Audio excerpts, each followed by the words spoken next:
স্বাগতম জানাইছো এইটো ইউটিউব চেনেলত। এইটো ভিডিঅ'ত আলোচনা কৰা হৈছে ক্লাছ 9ৰ এছামিছৰ চেপ্টাৰ নাম্বাৰ 10, যাৰ নাম হৈছে পোহৰৰ বাটে আগবঢ়া গাঁওখন।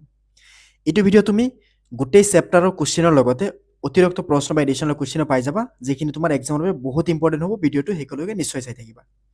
আমাৰ অতিৰিক্ত যিখিনি কুৱেশ্যন আছে গোটেইখিনি বহুত ইম্পৰ্টেণ্ট কুৱেশ্যন অনা হৈছে ইয়াতে, যাতে তোমালোকৰ পৰীক্ষাত এটা নাম্বাৰো কম নোপোৱা।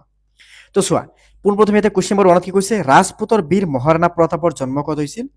যে ৰাজপুতৰ বীৰ মহাৰাণা প্ৰতাপৰ জন্ম হৈছিল ৰাজস্থানৰ ৰাজচমন্দ জিলাৰ উদয়পুৰত। পিপলিং গাঁওখন ক'ত অৱস্থিত?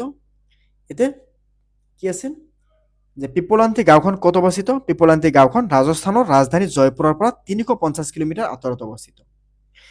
কিহৰ বাবে পিপলান্তি গাঁওখনে গিনিছ ৱৰ্ল্ড ৰেকৰ্ড স্থান পাইছিল? যে মাৰ্বল পাথৰৰ বাবে পিপলন্তি গাঁওখনে গিনিছ ৱৰ্ল্ড ৰেকৰ্ডত স্থান পাইছিল। মাৰ্বল পাথৰৰ বাবে ইয়াৰ উত্তৰ লিখি দিবা। অ'কে, পৃথিৱীৰ কোনখন দেশৰ পাঠ্যক্ৰমৰ পিপলান্তি গাঁওখনৰ সফলতাৰ কাহিনী অন্তৰ্ভুক্ত হৈছিল? যে ডেনমাৰ্কৰ প্ৰাথমিক শিক্ষাৰ পাঠ্যক্ৰমত। ডেনমাৰ্কৰ থ্ৰী চিষ্টাৰ্ছ নামৰ চিনেমাখন কোনে নিৰ্মাণ কৰিছিল? থ্ৰী চিষ্টাৰ্ছ নামৰ চিনেমাখন আৰ্জেণ্টিনাৰ এটা দলে নিৰ্মাণ কৰিছিল।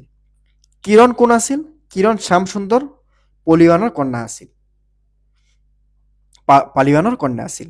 ৰাখী বন্ধনৰ দিনা পিপলান্তি গাঁৱৰ ছোৱালী আৰু মহিলাসকলে কি কৰে?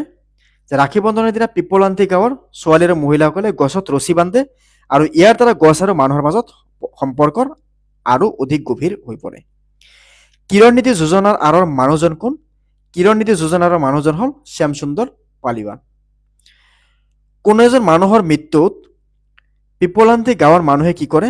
কোনো এজন মানুহৰ মৃত্যুত পিপলান্তি গাঁৱৰ মানুহে মৃতকৰ স্মৃতিত 11টা গছপুলি ৰোপণ কৰে। পিপলান্তি গাঁৱৰ পৰিৱেশ কিয় দূষিত হৈছিল?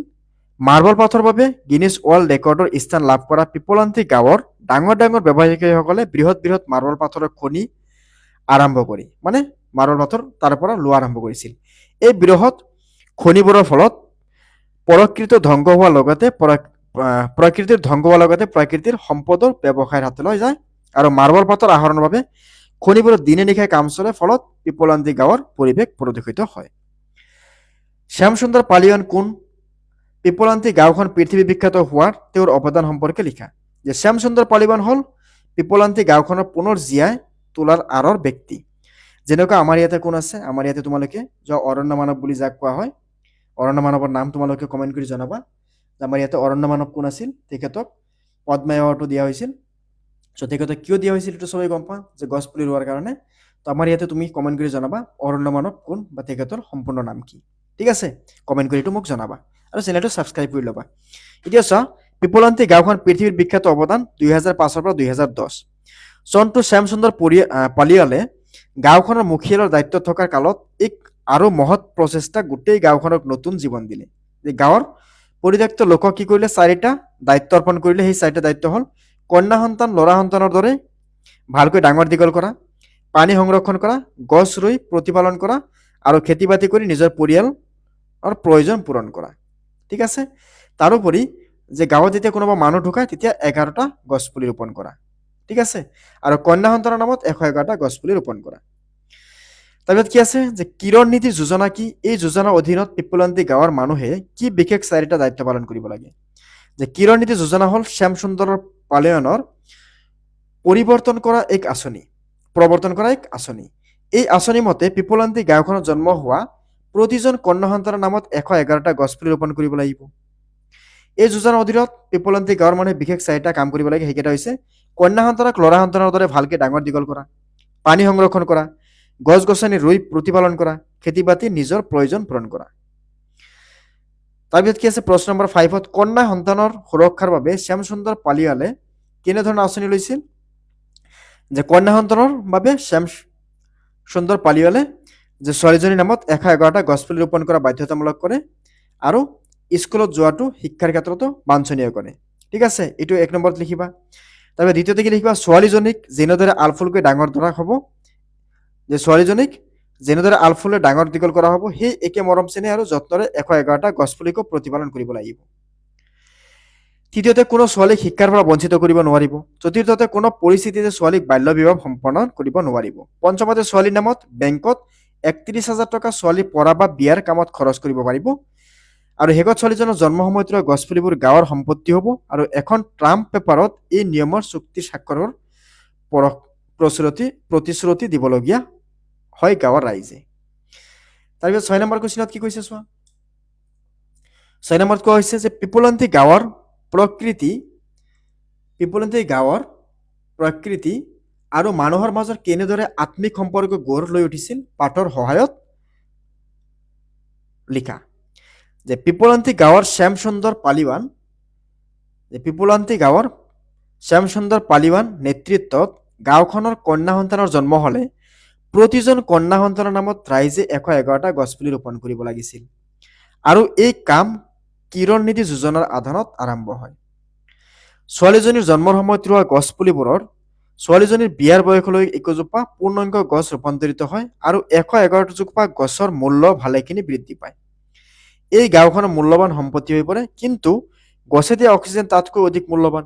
গতিকে প্ৰতিটো গছপুলি এজোপাক পূৰ্ণাংগ গছলৈ ৰূপান্তৰিত কৰাৰ দায়িত্ব গাঁৱৰ প্ৰতিজন লোকে পালন কৰি আহিছে। ৰাখী বন্ধৰ দিনা গাঁৱৰ ছোৱালী আৰু মহিলাসকলে গছত ৰছী বান্ধে আৰু ইয়াৰ দ্বাৰা গছ আৰু মানুহৰ মাজত আত্মিক সম্পৰ্ক গঢ় লৈ উঠে। মানে গছক ৰাখী কাক বান্ধে? নিজৰ দাদাক বা ভায়েকক ৰাখী বান্ধে, হয় নে নাই? তো সেইটো ইয়াতে বুজাইছে। বা ভাইটিক ৰাখী বান্ধি দিয়ে বা দাদাক ৰাখী বান্ধি দিয়ে, তেনেকুৱা কথাটো যে গছকো তেনেকা ভাবিছে বা অনুভৱ কৰিছে। পিপলান্তি গাঁৱৰ সফলতাৰ কাহিনী কোনে কেনেকৈ প্ৰচাৰ কৰিছিল?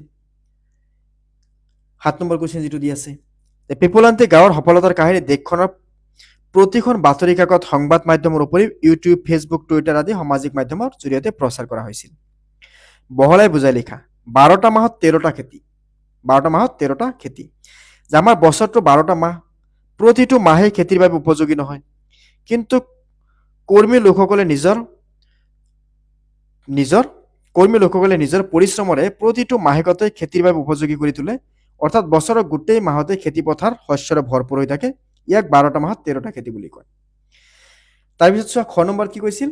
স্বচ্ছ ভাৰত অভিযান। ২০১৫ চনৰ বৰ্তমান ভাৰতৰ প্ৰধানমন্ত্ৰী মাননীয় নৰেন্দ্ৰ মোদী ডাঙৰীয়াই স্বচ্ছ ভাৰত অভিযান নামৰ এখন আঁচনিখন প্ৰৱৰ্তন কৰে। এই আঁচনিখনৰ মূল উদ্দেশ্য হ'ল এখন নিকা, স্বচ্ছ, প্ৰদূষণমুক্ত ভাৰত গঢ়ি তোলা। প্ৰতিগৰাকী নাগৰিকে নিজৰ ঘৰখন, সমাজখন, দেশখন চাফ চিকুণতে ৰখাৰ বাবে দায়বদ্ধ। নেক্সট কি আছে? সামাজিক মাধ্যম। সামাজিক মাধ্যম বা ছ'চিয়েল মিডিয়া বৰ্তমান সময়ত আটাইতকৈ ক্ষিপ্ৰ আৰু শক্তিশালী প্ৰচাৰ মাধ্যম। ফেচবুক, ইউটিউব, টুইটাৰ আদিৰ জৰিয়তে এই সকলো ধৰণৰ বাৰ্তা সমাগমৰ পৰা প্ৰেৰণ কৰিব পাৰি। ই এক শক্তিশালী গণমাধ্যম। তো চোৱা, তো তোমালোকে এইটো ভিডিঅ' চাই আছা ইউটিউবত, হয়নে নাই, বা ফেচবুকত। তো তেতিয়াহ'লে তোমালোকে এই ফেচবুক বা হওক, ইউটিউব হওক, এইবোৰ বস্তু কি হয়, অতি কম খৰচতে আমি বহুত দূৰলৈ বিয়পাব পাৰোঁ বা আমি স্প্ৰেড কৰিব পাৰোঁ। এতিয়া চাওঁ কেইটামান ভাষা বিষয়ক প্ৰশ্ন। অ'কে, ইয়াতে কি কৈছে? বাক্য ৰচনা কৰা। নিজে হাতে কামে লগাতে ৰমেনে খেতি দ্বাৰা লাভ পোৱাকৈ বাঢ়ি আহিছে। নিয়ম শৃংখলা, যে ঘৰখনৰ নিয়ম শৃংখলাবোৰ মানি চলিলে ঘৰখন নিয়াৰিকৈ চলে। দিনে নিশাই, যে নিজৰ ল'ৰা ছোৱালীকেইটাক ভালকৈ থাকক বুলি মাকে গৰাকীয়ে দিনে নিশাই পৰিশ্ৰম কৰি আছে। খেতি বাতি, বানপানীৰ বাবে এই খেতি বাতি বৰ ভাল নহ'ল। আনন্দ উল্লাস, ইয়াতে কি লিখি দিবা? যে মোৰ ঘৰত বিয়াৰ বাবে সকলোৱে আনন্দ উল্লাস কৰিছে। ডাঙৰ দীঘল, যশোদাই শ্ৰীকৃষ্ণক ডাঙৰ দীঘল কৰিছে, বা মোৰ মা দেউতাকে মোক বহুত কষ্ট কৰি মোক ডাঙৰ দীঘল কৰি আছে। মুখ সমৃদ্ধি, সকলোৱে মিলি প্ৰচেষ্টাত গাঁওখন মুখ সমৃদ্ধি ঘূৰি আহিল। এতিয়া নেক্সট কি আছে? নাম্বাৰ 2, যে কিয় মুদ্ৰিৰ্ণ হৈছে লিখা। বৰষুণ পৰিণাম ৰূপায়ণ। ঠিক আছে, তো চোৱা, কিয় মুদ্ৰিৰ্ণ হয় আৰু দন্ত নহয় এইটো বস্তু। দন্তনটো কেতিয়া মুদ্ৰিৰ্ণ হয়? যে ৰি, ৰ, খৰ পাছত যদি দন্ত নাথাকে তেতিয়াহ'লে এইটো মুদ্ৰিৰ্ণ হৈ যায়। ঠিক আছে, তো এইখিনি মুদ্ৰিৰ্ণ হৈ গৈছে। তাৰপিছত চোৱা কি আছে? তলত দিয়া শব্দবোৰ প্ৰতিটোৰে একোটাকৈ সমৰ্থক শব্দ লিখা। যে মুক্ত মানে মুকলি, বায়ু মানে বতাহ, বৃহৎ মানে ডাঙৰ, পানী মানে জল, গছ মানে বৃক্ষ, চকু মানে নয়ন, গাঁও মানে গৰম। ঠিক আছে, তলৰ উপসৰ্গকেইটাক একোটাকৈ গঠন কৰা। যে কি আছে? উপসৰ্গ প্ৰতি মানে প্ৰতিদান, অধি মানে অধিগ্ৰহণ, উপ মানে উপকাৰ, অবৰ পৰা আমি অৱৰোধ, দূৰৰ পৰা আমি দূৰসংযোগ বনাব পাৰোঁ। এতিয়া আমি চাম কেইটামান বহুত ইম্পৰ্টেণ্ট আমাৰ অতিৰিক্ত প্ৰশ্ন ৰাজস্থানৰ ৰাজধানী কি জয়পুৰ পিপলান্তি গাঁওখন ক'ত অৱস্থিত জয়পুৰৰ পৰা 350 কিলোমিটাৰ আঁতৰত কিহৰ বাবে পিপলান্তি গাঁওখন গিনিছ ৱৰ্ল্ড ৰেকৰ্ডত স্থান পাইছে মাৰ্বল পাথৰৰ বাবে মানুহে কিহৰ বাবে হাহাকাৰ কৰিব লগা হৈছিল বিশুদ্ধ বতাহৰ বাবে থ্ৰী ছিষ্টাৰ নামৰ চিনেমাখন কোনে নিৰ্মাণ কৰিছিল আৰ্জেণ্টিনাৰ এটা দলে শ্যামসুন্দৰ পালিয়ালৰ জন্মৰ সময়ত পিপলান্তি গাঁৱৰ কেনে আছিল দুখ লগা আছিল শ্যামসুন্দৰ পালিয়ানে মাতৃৰ মৃত্যুৰ সময়ত তেওঁৰ বয়স কিমান আছিল 6 বছৰ ভূগৰ্ভৰ পানী কিমান ফুট তললৈ নামি গৈছিল 800 ফুট তললৈ নামি গৈছিল কিমান চনত শ্যামসুন্দৰ পালিয়ালে গাঁওখনৰ মুখিয়াল দায়িত্ব লাভ কৰে 2005 চনত শ্যামসুন্দৰ পালিয়ালে কন্যাৰ নাম কি আছিল কিৰণ শ্যামসুন্দৰৰ কন্যাৰ মাতৃৰ মৃত্যুৰ স্মৃতিত গাঁওখনৰ নতুন নিয়ম কি প্ৰৱৰ্তন কৰিছিল যে গাঁওখনত জন্ম হোৱা প্ৰতিজন কন্যা সন্তানৰ নামত 111টা গছপুলি ৰোপণ কৰিব লাগিব গাঁৱৰ প্ৰতিগৰাকী লোকক কেইটা দায়িত্ব দিয়া হৈছিল 4টা শ্যামসুন্দৰে গাঁওখনৰ প্ৰতিগৰাকী লোকক 4টা দায়িত্ব অৰ্পণ কৰে এই 4টা দায়িত্ব কি আছিল যে কন্যা সন্তানক ল'ৰা সন্তানৰ দৰে ভালদৰে ডাঙৰ দীঘল কৰিব লাগিব পানী সংৰক্ষণ কৰা গছ গছনি ৰুই পালন কৰা খেতি বাতি কৰি নিজৰ প্ৰয়োজন পূৰণ কৰা এই 4টা ই নিয়ম বান্ধি দিছিল বা দায়িত্ব দিছিল পিপলান্তি গাঁৱৰ এতিয়া কিমানজন লোক আছে 8,000ৰো অধিক লোক আছে পিপলান্তি গাঁৱত প্ৰতি বছৰে কিমানজন সন্তান জন্ম হয় 100ৰো অধিক পিপলান্তি গাঁৱত কন্যা সন্তানৰ জন্ম হলে গাঁৱৰ ৰাইজে কিমান টকা তোলে 21,000 টকা তোলে পিপলান্তি গাঁৱত কন্যা সন্তানৰ জন্ম হলে সন্তানৰ পিতৃ মাতৃৰ পৰা কিমান টকা লোৱা হয় 10,000 তো পিপলান্তি গাঁৱৰ কন্যা সন্তানৰ জন্ম হলে মুঠ কিমান টকা সন্তানটিৰ নামত বেংকত জমা কৰা হয় 31,000 মানে গাঁৱৰ পৰা 21,000 লয় আৰু মা দেউতাকৰ পৰা 10,000 লৈ কিনে সেইখিনি বেংকত জমা কৰি দিয়ে ৰাখি বন্ধনৰ দিনা পিপলান্তি গাঁৱৰ ছোৱালীসকলে বা মহিলাসকলে কি কৰে গছত ৰছী বান্ধে কিমানজনৰ পিপলান্তি গাঁৱৰ মানুহে কন্যা সন্তানৰ জন্ম হলে গছপুলি ৰোপণ কৰিছিল 2005 পৰা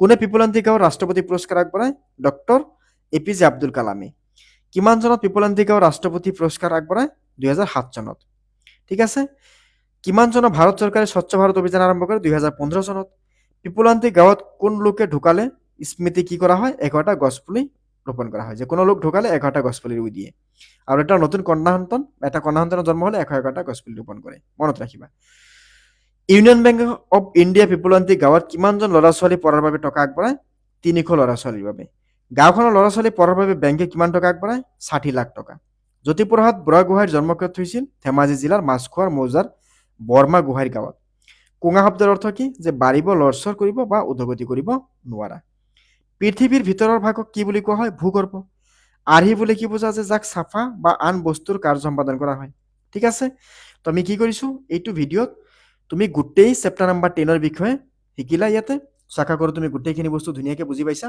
তো চেনেলটো সাবস্ক্ৰাইব কৰিবা আৰু ক'ৰ পৰা ভিডিঅ'টো চাই আছা নিশ্চয় কমেণ্ট কৰি জনাবা ঠিক আছে তো আজিৰ বাবে এইখিনি পৰৱৰ্তী ভিডিঅ'ত আমি আকৌ লগ পাম ধন্যবাদ